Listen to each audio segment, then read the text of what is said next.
Guys, ChatGPT confirm all of these things about Nicki Minaj. Honestly, see, the only problem you will have, or the only, I don't know how to put it. Let me repeat it. The only problem you have, right, is when you decide to betray black people. That's the only problem you will have. Honestly. Anyways, I want you guys to watch what ChatGPT confirmed about Nicki Minaj.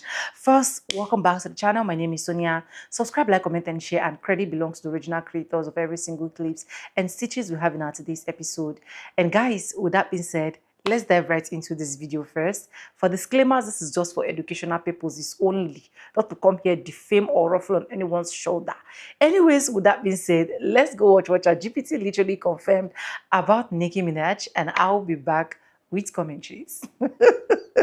Nicki Minaj, aka Onika Tanya Mirage Petty. So let me get this straight. An administration whose whole public posture is ICE, deportations, borders, law and order lands on you as a political and cultural voice. And before we even debate intent, let's anchor reality. By your own words, you came to this country at 5 years old, undocumented from Trinidad and Tobago, and you've said yourself you are not a U.S. citizen. That's not shade. That's the setup. Now watch the timeline. First, you're at the United Nations, speaking on Christian persecution in Nigeria, publicly thanking the Trump administration for prioritizing religious freedom abroad. Global concern, international legitimacy, no domestic accountability. And while foundational Black Americans are still fighting for recognition, repair, and policy clarity here, the microphone skips us and flies overseas. Okay, then comes the follow-up. After the UN appearance, you show up at Turning Point USA, on stage, interviewed, aligned, praising Trump inside a conservative organizing space. That's not random. That's sequencing. First the world stage, then the political base, then the narrative locks in. Okay, bet. And this isn't just about politics. It's about replacement. The same pattern we see in media, in film, TV, music. Foundational Black Americans built the genres, built the skill sets, built the cultural infrastructure. And now the faces rotate. Accents over ancestry, visibility over lineage, proximity over peoplehood. Okay, bet. Because when foundational Black Americans speak about citizenship, reparations, lineage, or policy repair, we're labeled divisive. We're told to wait. We're told it's too much. But when power needs a Black image to soften policy or sell legitimacy, any Black will do. That's flat Blackness. Blackness stripped of context, detached from lineage, reduced to function, no citizenship check, no ancestral stake, no historical grounding, just usefulness. And that's why this choice is strange. In a political moment obsessed with papers, borders, legality, and removal, the figure elevated is someone who is not a U.S. citizen, who arrived undocumented, and who does not carry the political or ancestral weight of foundational Black Americans. That's not representation. That's substitution. Foundational Black Americans are not interchangeable. We are a people. Our epigenetics carry 400 years of law, labor, culture, extraction, and resistance in this country. You don't replace that with celebrity. You don't swap lineage for proximity. When power needs cover, it doesn't ask who belongs. It asks who's willing to stand there and make it look legitimate. Nicki Minaj is being elevated as a political signal to Black Americans, and she's not even a U.S. citizen. That's not an insult. That's a documented fact. She said it herself in interviews. So here's the real question. Why is a non-citizen being amplified to speak at Black American voters about U.S. elections? Because that's not representation. That's signaling. And the signaling gets weirder when you add the rest of the record. Nicki has publicly aligned herself with Republican messaging. She's posted imagery tied to Trump. She's talked about her citizenship being finalized.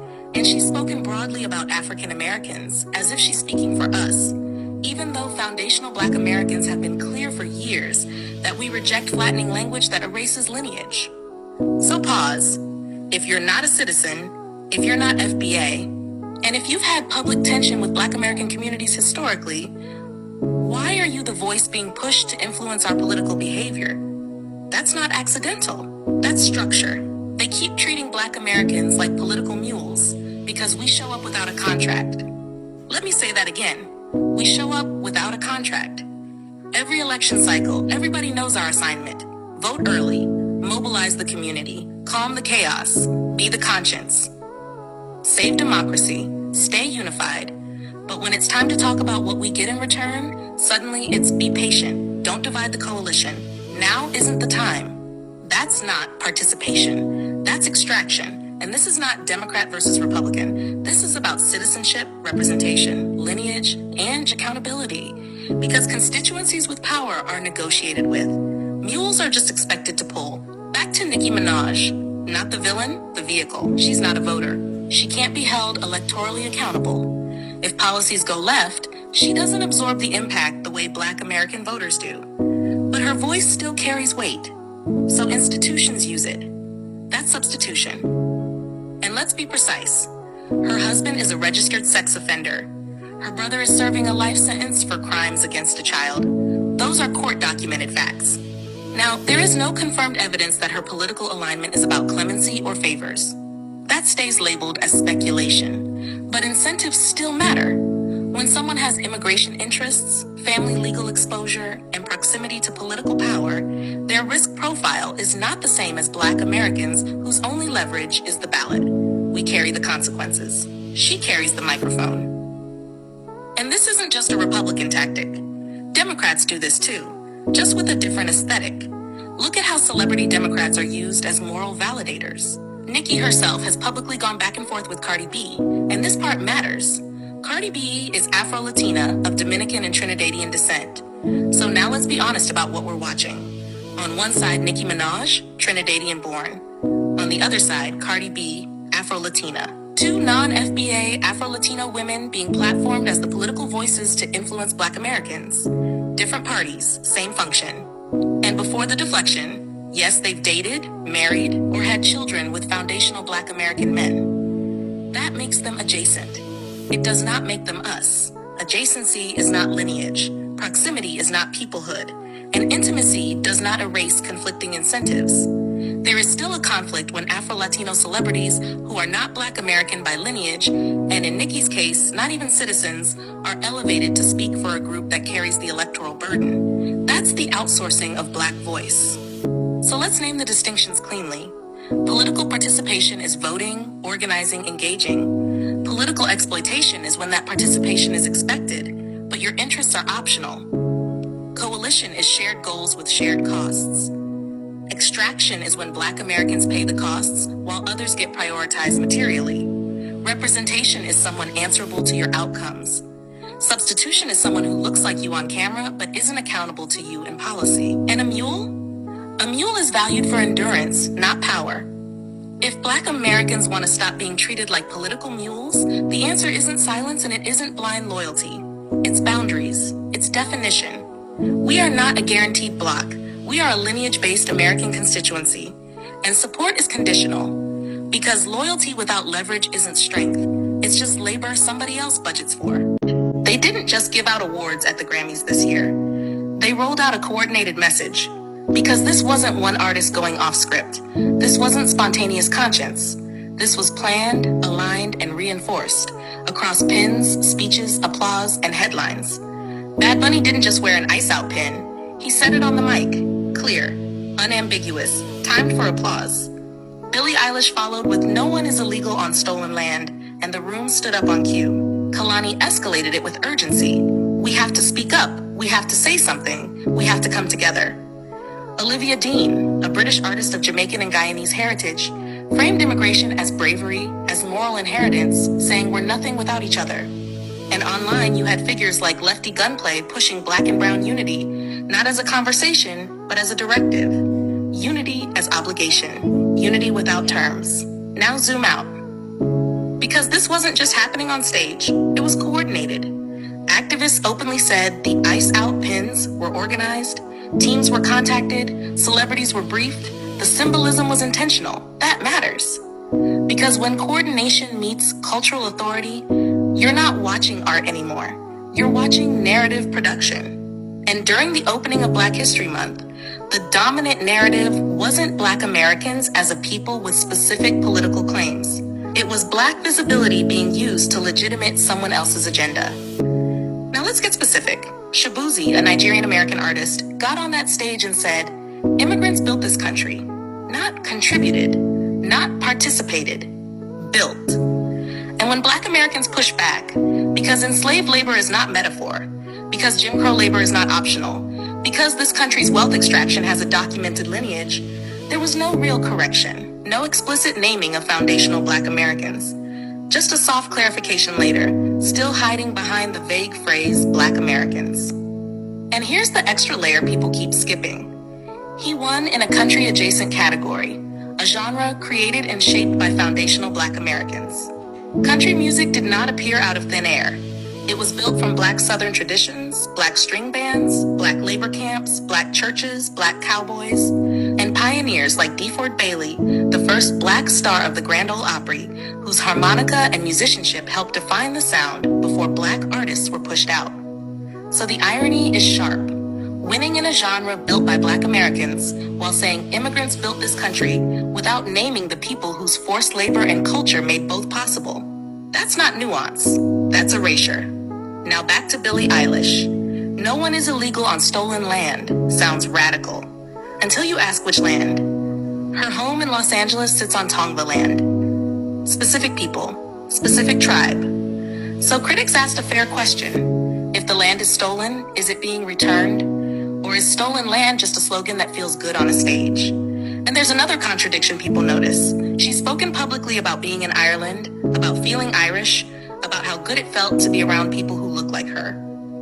When identity is ancestral and grounding for her, it's affirmed. It's human. When identity is ancestral and political for Black Americans, it's suddenly divisive, suddenly gatekeeping, suddenly too much.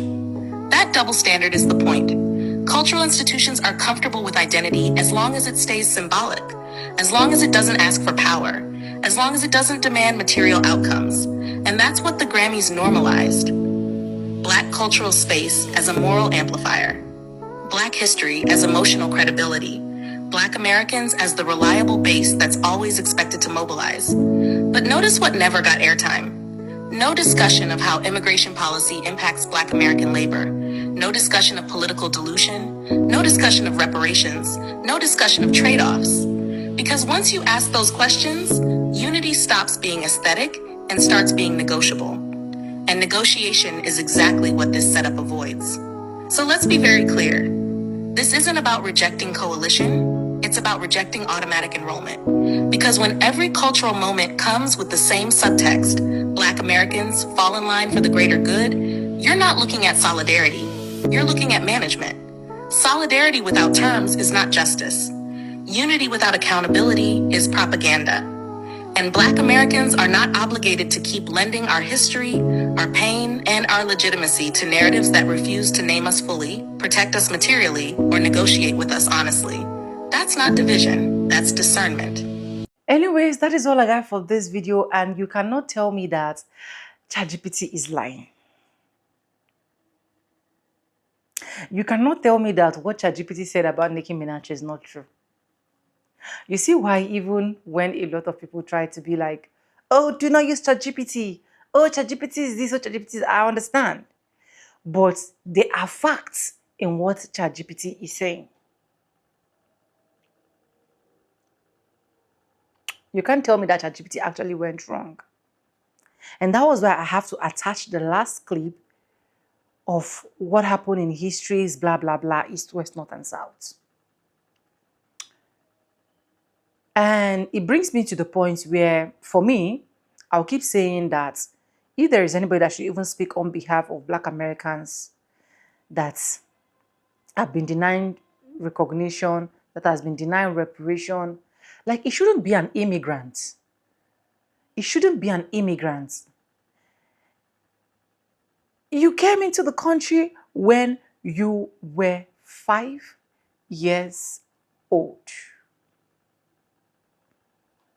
You were standing up for Nigerians, my country for that matter,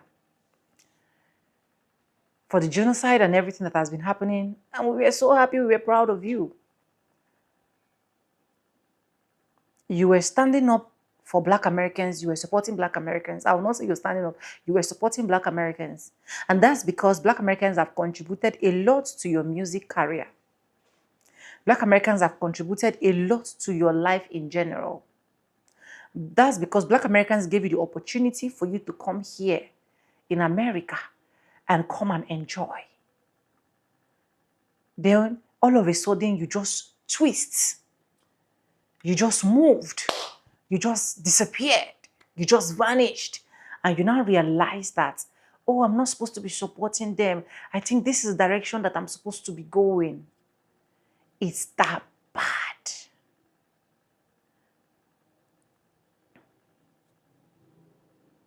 Honestly.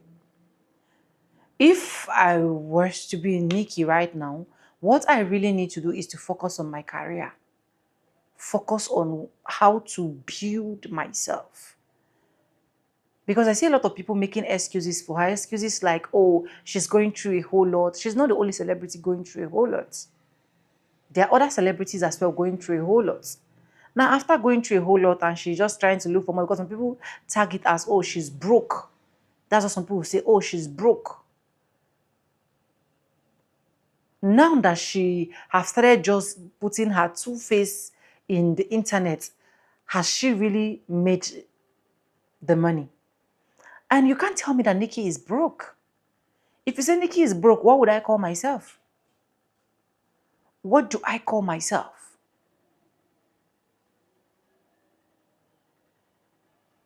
She have the influence, she have the platform to be able to sell out herself again.